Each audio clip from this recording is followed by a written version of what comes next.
Vande Mataram, my dear friends. I welcome you all in this part of our popular podcast. The subject that we are going to talk about in this part is so exhaustive and exciting that we cannot complete it in one episode. This is going to be a series of 5 to 6 episodes, and the gentleman we have with us in this series of episodes is the one who masterminded and shaped our beloved Bharat Mata's constitution, who toiled his entire life for annihilation of the caste system in our nation, and who was probably one of the most learned humans of his times. Please welcome none other than Bharat Ratna Dr. Babasaheb Ambedkar. In my opinion, Baba is true Rashtrapurush in modern day Bharat. Baba, I humbly welcome you to our studio, and I cannot explain in words how honored we are to have you here. I am also equally excited to be a part of this endeavor of yours, Tatya. I am really humbled by your words calling me Rashtrapurush, and I honestly do not know whether I truly deserve this title. But yes, it has been quite some time since we met and interacted with each other. Indeed, Baba, it has been a long time. So, Baba, to come directly to the point, recently I was going through your last speech, which you made 67 years ago on the 20th November 1956 in the World Fellowship of Buddhists in Kathmandu, Nepal. The core content of that speech was about Buddhism and communism, and in very apt words, you have been successful in defining the difference between Buddhism and Marxism or communism. Yes, Tatya, because that was one subject which had been on my mind, and to put it straight, I have studied Buddhism and I have also studied Marxism or communism with equal detail. At the same time, that time I was very upset because the new generation, especially from the Buddhist countries, was taking up communism. And in my opinion, communism is one of the worst shortcuts filled with violent ways and means to achieve the goal. And these ways and means lead only to anarchy in a nation. Yes, you have explained it in brilliant words. I would want this new generation to read this speech of yours, which is available in this world of internet. By the way, Baba, I have noted a weird coincidence in the sequence of the events. Rather, not just weird, but an unfortunate coincidence. 74 years ago, on 26th November 1949, the Bharatiya Samvidhan was passed in the Constituent Assembly. 7 years later, that is 67 years ago, in November 1956, you deliver a speech in Nepal about Buddhism and its way of achieving the goal, speaking about love, moral teaching, persuasion, non-violence, and 15 years ago in 2008, on the same date when the Bharatiya Samvidhan was passed, we had the most horrible and the violent terror attack on our motherland of Bharat Mata, on the financial capital of Mumbai. Where are we heading?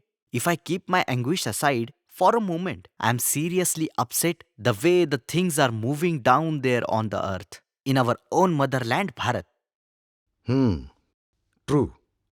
I hope now you have realized that I was correct then and I'm correct now. Hindus and Muslims cannot stay together.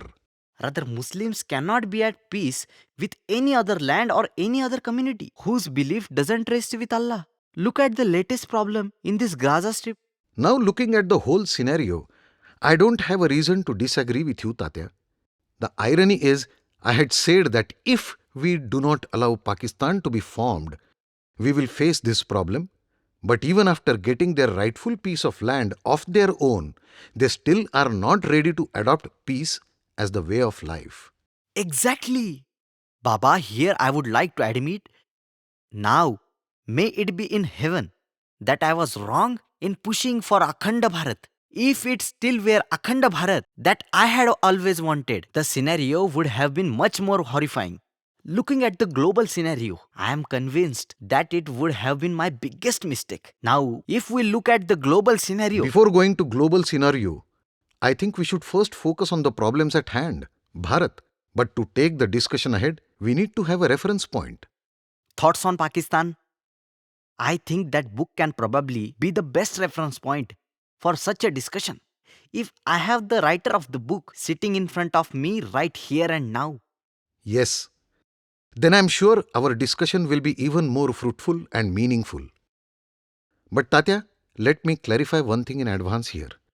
That during our proposed discussions, many a times it is bound to happen that you or your followers down there in Bharat or any other random listener may or may not agree with what I would say here, which of course has already been written by me almost 83 years ago.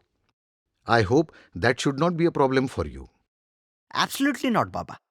I think this is the time for all the Bharatiya people to ask themselves some hard questions and face some of the most difficult answers to those questions, which may not be so nice to hear to, but those which are the truth. I would like to begin with a basic subject matter, a question that should have been asked by the staunch Hindus to themselves. Is Bharat a nation in the first place? No Hindu of those times asked this question to oneself. I think the Hindu of those times had realized that nationality had the most intimate connection with the claim for self government, which was the primary goal of every one of us. The Hindu never cared to reason whether nationality was merely a question of calling a people a nation or it was a question of the people being a nation. The Hindu knew it very well that he must maintain, even if he could not prove it, that Bharat was a nation if he had to succeed in his demand for self government for Bharat. Baba, I completely understand your standpoint in this case. And as you're saying, if we really go deep and try to seek an answer to your question, we may get an answer which could be a yes or no. But whether Bharat was a nation or was not a nation cannot change the fact that the British had the most important role to play in the partition of India. See, Tatya, in my opinion, the Hindus and Muslims should have decided for themselves. They could not invoke the aid of anyone else, and most certainly they could not expect the British to decide this for them. If you study the Brit psyche, you will realize that from the point of view of the British Empire, it mattered very little to the British whether Bharat remained one undivided whole or got partitioned into two divisions called Pakistan and Hindustan or into 20 linguistics fragments as was planned by the Congress. I think this last bit that you said is a big chapter in itself. Let's come to it later. Please understand, Tatya, the British could never have consented to settle power upon an aggressive Hindu majority and make it its heir, leaving it to deal with the minorities at its sweet pleasure. But don't you think, Baba, that the British could play their role only because the Muslims also played or behaved the way British wanted them to? I know for sure that the Hindus never wanted Bharat to be divided. Tatya, see, it would have been the greatest folly to suppose that even if Pakistan was buried for the moment, it would never have raised its head again. And unfortunately, my statement has been proven more than correct, especially looking at the current scenario. We are getting to hear cases on a daily basis in which terrorists are either getting caught or are indulging in hidden ambushes with the Bharatiya Sena in the Kashmir Valley. By the way, Tatya, I hope you remember that the Muslims had openly declared that they did not want to have any central government in Bharat. And they had given their reasons in most clear and blunt words. They had identified 5 provinces with predominantly Muslim population and they were seeing the possibility of Muslims forming the government in those provinces. This clearly was an indication that a central government was an eyesore to the Muslims of Hindustan. You have to understand that if the constitution would have been designed for India as one whole and a structure was raised on that, and if thereafter the question of separation of Pakistan from Hindustan would have been raised, it could have amounted to the collapse of the whole structure of the nation. One more thing. The desire of the Muslim provinces could have easily infected the Hindu provinces, and the spirit of disruption that would have been generated by the Muslim provinces would have caused disintegration of the nation all over. Tatya, please understand that my primary purpose behind writing this book was never to advocate or support the separation of our nation, but to explain the scenario in detail. I am really not sure whether anyone in Hindustan had ever realized the real motive of the Muslims behind asking for a separate nation. I think our audience here in the heaven as well as down there would like to listen this from you. Tatya, see, the Muslims were justifying their case by asking for the creation of administrative areas which were ethnically homogeneous. They wanted these homogeneous administrative areas, which were predominantly Muslim, to be constituted into separate states because they always desired for a separate nation and a national home. And also because the Muslims believed that the Hindus wanted to use their majority to treat the Muslims as though they were second class citizens.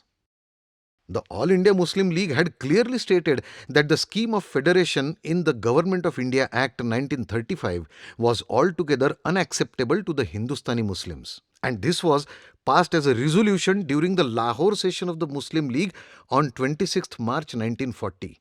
One more resolution that was passed in the same session was that any constitutional plan of Hindustan would be completely unacceptable to the Muslims unless it is designated on the basic principle that geographically contiguous units were demarcated into regions in which Muslims were numerically in a majority and would be grouped and constituted as independent states.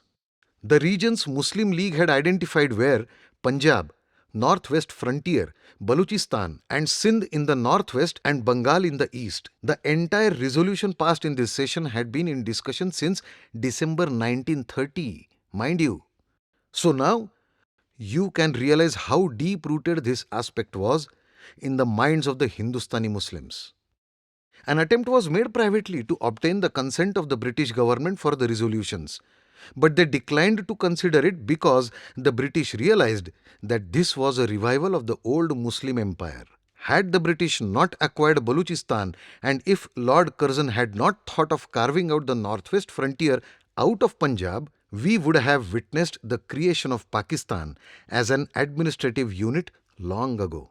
Tatya, it is unfortunate that people quickly come to conclusions without even studying the facts, which the Muslims did.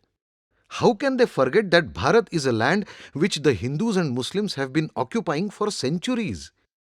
And the social life of many Muslim groups is honeycombed with Hindu customs and social and cultural life of the two communities. Many Muslim peers had Hindu disciples, and some Hindu yogis have had Muslim chelas. To put it bluntly, a large majority of the Muslims belong to the same race as the Hindus is beyond question. It cannot be denied that many Muslims speak the same language as the Hindus. There are certain social customs and norms which are common to both. This is certainly and purely because of a mechanical issue: incomplete convergence. The Muslimization of the convert was not complete and effectual either from fear of revolt or because of the method of persuasion or insufficient preaching due to insufficient priestly stuff. Great sections of the Muslim community all over the nation reveal their Hindu origin in their religious and social life. Why do we forget that?